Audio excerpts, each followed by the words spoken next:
Hello guys, good morning. So today is May 25, 2025. So it's Sunday and welcome to our mini goat farm.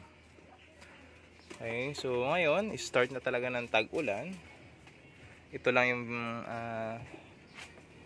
struggle sa amin kapag tag-ulan, ano.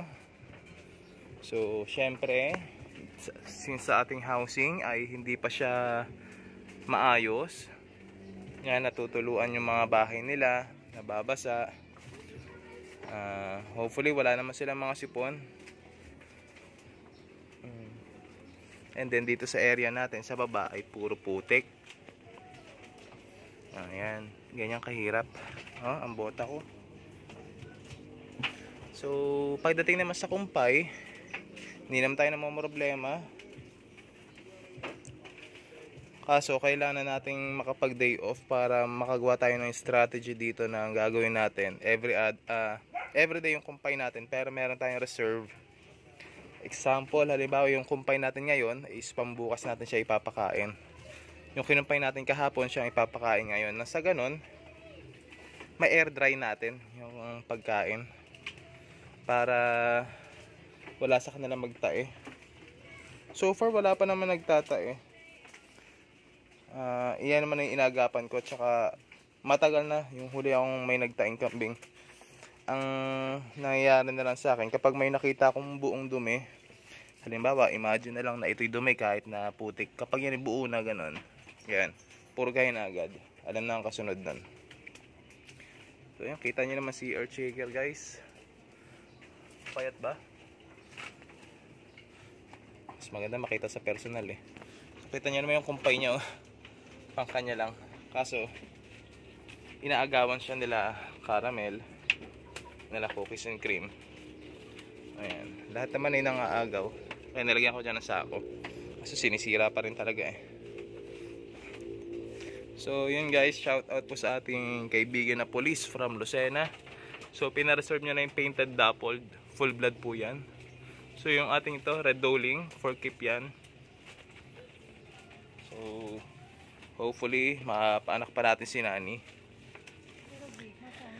Ayan. Ito sa iba full blood to. Sa atin po ay pure breed lang. Yan si Alaska full blood. So ito, ilang buwan na lang sa atin to. Wala na palang buwan. 20 days. 20 days kukuhain na po sila. Malalaki na po yan. 11,000, 10,000.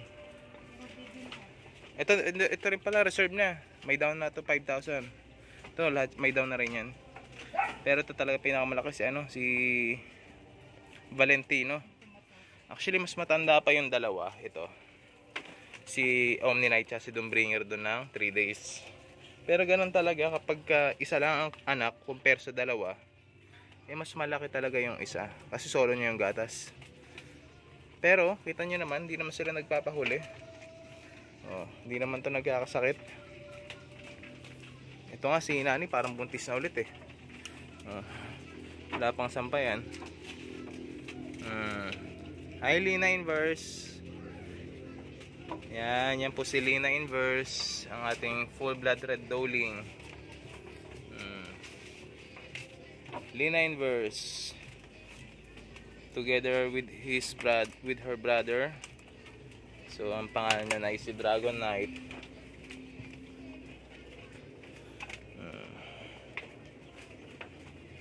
Yan. Ito si Ruby, may down payment na to 5,000. Busy pa lang yung buyer kaya hindi pa makuha. Ayun o. First week ng June, mga June 10, kukuhain na nila to. Malaki na ito, niyan.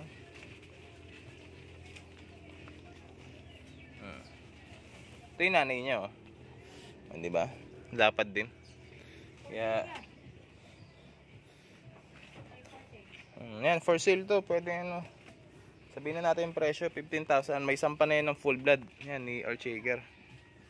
Huwag na kayong tumawad kasi isang beses pala ng anak yan. Tsaka kita nyo naman lapad ang laki pati. F-series yan. Maraming beses yung magagamit yan. Ayan, kumpay natin dito, baging, tsaka mother cacao, tsaka ipil-ipil, tsaka binunga. Yan naman lagi natin kumpay ngayon eh.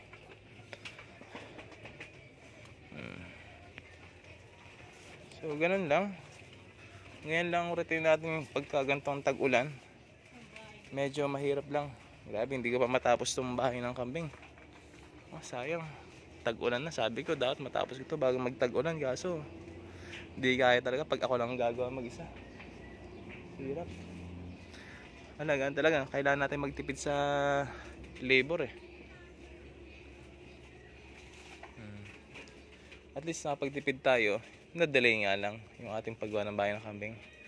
Pero okay lang. So, konting panahon na lang matatapos din yan.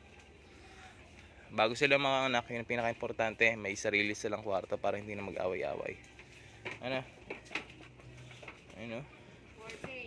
Tuwa yung nakabili dito eh. Laki daw naman eh. Wala eh. Tinatawaran ng 12,000 nung taga ano? Sana taga norte.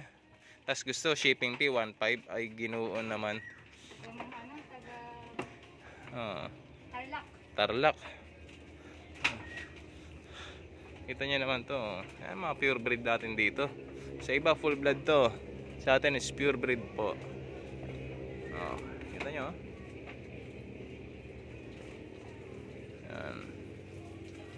Dito sa atin pure breed po ito. Sa iba is full blood.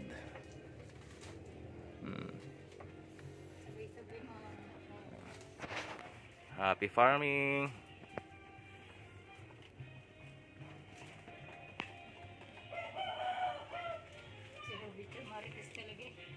Oh, marites yan. Pero tingnan mo, 'di ba dati si Ruby napakatapang niya kapag nakakulong. Ngayong alpas na, wala naman. 'Di ba? Ang kailangan lang talaga nila is only kumpay. Hindi dapat nagugutom kasi oras na gutom sila. That was the time na talaga magsusuwagan sila. So tama yung sabi ni Sir Rigitan. Earthshaker.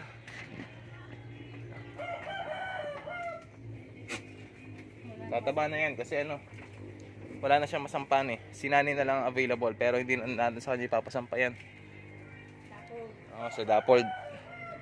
Para maka black dappled tayo sana. Clear water sila tsaka feeds. Ibaba na natin itong sako kasi nag-uulan na ulit. Iwas sipon. Kaya naman sa ating buyer pag nagkasipon ba? Kasi mahina ang kanilang baga eh.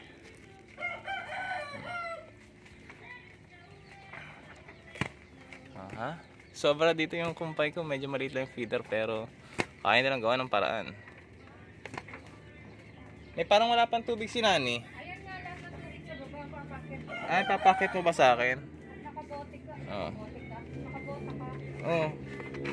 Dragonite feeds. Ay mo kainin yung feeds. Kumakain na.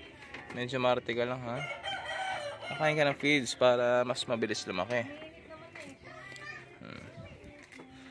Hala. Dito sa amin, ipampasko na ulit ang tugtog. Grabe naman ang bilis.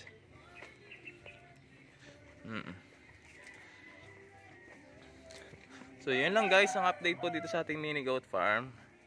Happy farming po sa inyo.